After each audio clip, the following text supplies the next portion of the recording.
Next find the mean deviation about the median for the data. Mean deviation about median ആണ് കാണേണ്ടത്. ഇവിടെ ശ്രദ്ധിക്കുക, about median ആയതുകൊണ്ട് നമ്മൾ ആദ്യം മീഡിയൻ കാണണം. എബൌട്ട് മീൻ ആയിരുന്നെങ്കിലോ ആദ്യം മീനാണ് കാണേണ്ടത്, മറക്കില്ലല്ലോ. അപ്പോൾ എബൌട്ട് മീഡിയൻ ആണല്ലേ, അപ്പോൾ മീഡിയൻ കാണണം ഫസ്റ്റ്. മീഡിയൻ കാണണമെങ്കിൽ ഡാറ്റാസുകളെല്ലാം അസെൻഡിങ് ഓർഡറിൽ എഴുതണം, അല്ലെങ്കിൽ നമ്മൾ ആൻസർ കംപ്ലീറ്റ് തെറ്റിപ്പോവും. മറന്നു പോകരുത്, ഡാറ്റാസ് അസെൻഡിങ് ഓർഡറിൽ എഴുതണം. ക്ലിയർ ആയല്ലോ? അപ്പോൾ നമുക്ക് ആദ്യം തന്നെ ഈ ഡാറ്റാസ് എല്ലാം താഴേക്ക് എഴുതാം, അസെൻഡിങ് ഓർഡറിൽ എഴുതണം. മീഡിയൻ കാണാൻ വേണ്ടിയാണ്. താഴേക്ക് എഴുതുക, XI ആണ് ഡാറ്റാസ്. അപ്പോൾ ഞാനിത് അസെൻഡിങ് ഓർഡറിൽ എഴുതാൻ പോവാണ്. വളരെ കെയർഫുള്ളായിരിക്കണം, ഒന്നും എഴുതാൻ വിട്ടു പോകരുത്. ഓക്കെ, അപ്പോൾ ഇതിനകത്ത് ഏറ്റവും സ്മോളസ്റ്റ് നമ്പർ 10 ആണ്. അത് എഴുതി കഴിഞ്ഞാൽ പിന്നെ അത് വെട്ടാം. അപ്പോൾ നമുക്കൊരു ഐഡിയ കിട്ടുമല്ലോ ഇനി അടുത്ത ആളാരാണെന്ന്.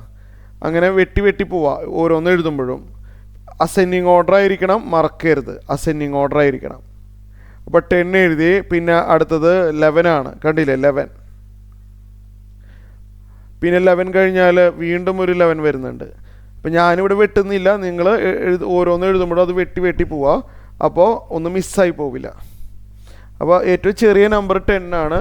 പിന്നെ അതിൽ നിന്ന് പതുക്കെ ഇൻക്രീസിങ് ഓർഡറിൽ എഴുതാം. 11 11, പിന്നെ ഞാനിവിടെ എഴുതി പോവാണ് കേട്ടോ, എക്സ്പ്ലെയിൻ ചെയ്യേണ്ട ആവശ്യമില്ലല്ലോ.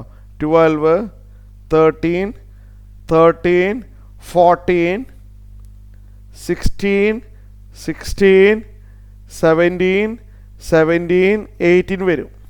ഞാൻ എക്സ്പ്ലെയിൻ ചെയ്യണില്ല, നിങ്ങൾ നോക്കിയാൽ മനസ്സിലാവും. അസെൻഡിങ് ഓർഡറിൽ എഴുതിയിട്ടുണ്ട് അല്ലേ. ഇനി ഇവിടെ ശ്രദ്ധിച്ചിരിക്കുക, മീഡിയൻ കാണണം. മീഡിയൻ കാണണമെങ്കിൽ ഇതിപ്പോൾ എത്ര ഒബ്സർവേഷൻസ് ഉണ്ടെന്ന് നോക്കിയേ. ഇവിടെ എത്ര ഒബ്സർവേഷൻസ് ഉണ്ട്? 12 ഒബ്സർവേഷൻസ് ഉണ്ട്. എണ്ണി നോക്കാം. 1 2 3 4 5 6 7 8 9 10 11 12. ഇവിടെ N12 ആണ്, അതൊരു ഈവൻ നമ്പറാണ്. അപ്പോൾ 2 മിഡിൽ നമ്പർ ഉണ്ടാവും നമുക്കറിയാം. ഫോർമുല ഓർമ്മയുണ്ടോ? മീഡിയൻ കാണാനുള്ള ഫോർമുല. ഈവൺ ആകുമ്പോൾ വരുന്ന ഫോർമുല എന്തായിരുന്നു ഓർക്കുന്നുണ്ടോ? Half of n/2th data. 2th data എന്ന് തന്നെ എഴുതണം കേട്ടോ, പ്ലസ് നെക്സ്റ്റ് ഡാറ്റ. അപ്പോൾ ഹാഫ് ഓഫ് n/2 എന്ന് പറഞ്ഞാൽ 12/2 എന്നാണല്ലോ. 12/2 എന്ന് പറഞ്ഞാൽ 6th data, plus next data എന്ന് പറയുമ്പോൾ 7th ഡാറ്റ അല്ലേ. 6th ഡാറ്റയും 7th ഡാറ്റയും ആഡ് ചെയ്തിട്ട് /2 ചെയ്യണം. 6th ഡാറ്റ എന്ന് പറഞ്ഞാൽ 1 2 3 4 5 6. 6th ഡാറ്റ 13 ആണ്. Half of 13 plus 7th data എന്താണെന്ന് നോക്കിയേ. 1 2 3 4 5 6 7. 7th ഡാറ്റ 14 ആണ്. ചെയ്തു വരുമ്പോഴത് 13.5 കിട്ടും. അപ്പോൾ മീഡിയൻ കിട്ടിയത് ക്ലിയർ ആയല്ലോ. ഇനി ഫോർമുല ഒന്ന് ഓർമ്മയുണ്ടോ? Mean deviation about median. Frequency ഇല്ലാത്തൊരു ക്വസ്റ്റ്യനാണ്. ഫോർമുല വരുന്നത് sigma modulus XI minus capital letter M.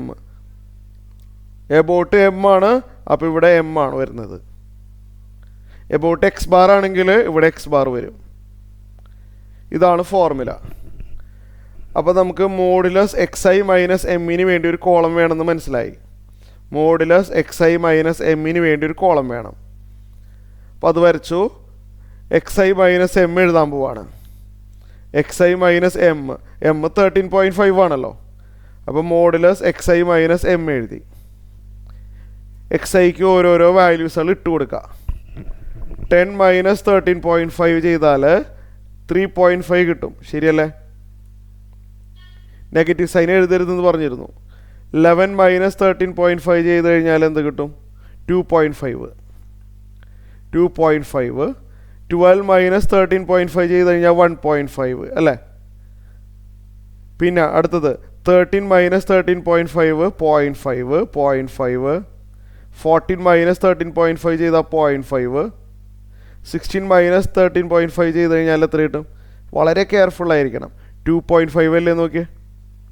നമ്മളൊരു കാര്യം എഴുതിയിട്ട് ഒന്നും കൂടി നോക്കേണ്ടി വരും. 16 മൈനസ് 13.5 ചെയ്ത് കഴിഞ്ഞാൽ 2.5 തന്നെയല്ലേ? അതെ, എഗെയിൻ 2.5. ഞാൻ പറയേണ്ട ആവശ്യമില്ലല്ലോ. 3.5 അടുത്ത 4.5 ആയിരിക്കും. 18 മൈനസ് 13.5 4.5 ആണ്. അപ്പോൾ X I minus X bar എല്ലാം എഴുതി കഴിഞ്ഞു. ഇനി നമ്മൾ ഫോർമുല നോക്കണം. Sigma of X I minus M ആണ്. അപ്പോൾ ഈ എഴുതിയ എക്സ് ഐ മൈനസ് എം എല്ലാവരും കൂടി ആഡ് ചെയ്യുക. അത് ഞാൻ താഴെ ആഡ് ചെയ്ത് എഴുതിയേക്കാം. 28 കിട്ടും. കാണുന്നുണ്ടല്ലോ 28. അപ്പോൾ ഫോർമുല പ്രകാരം 28 ഡിവൈഡ് ബൈ n. n 12 ആണ് നമുക്കറിയാം. അപ്പോൾ ആൻസർ വരുന്നത് 2.3 ആണ് അപ്രോക്സിമേറ്റ്ലി.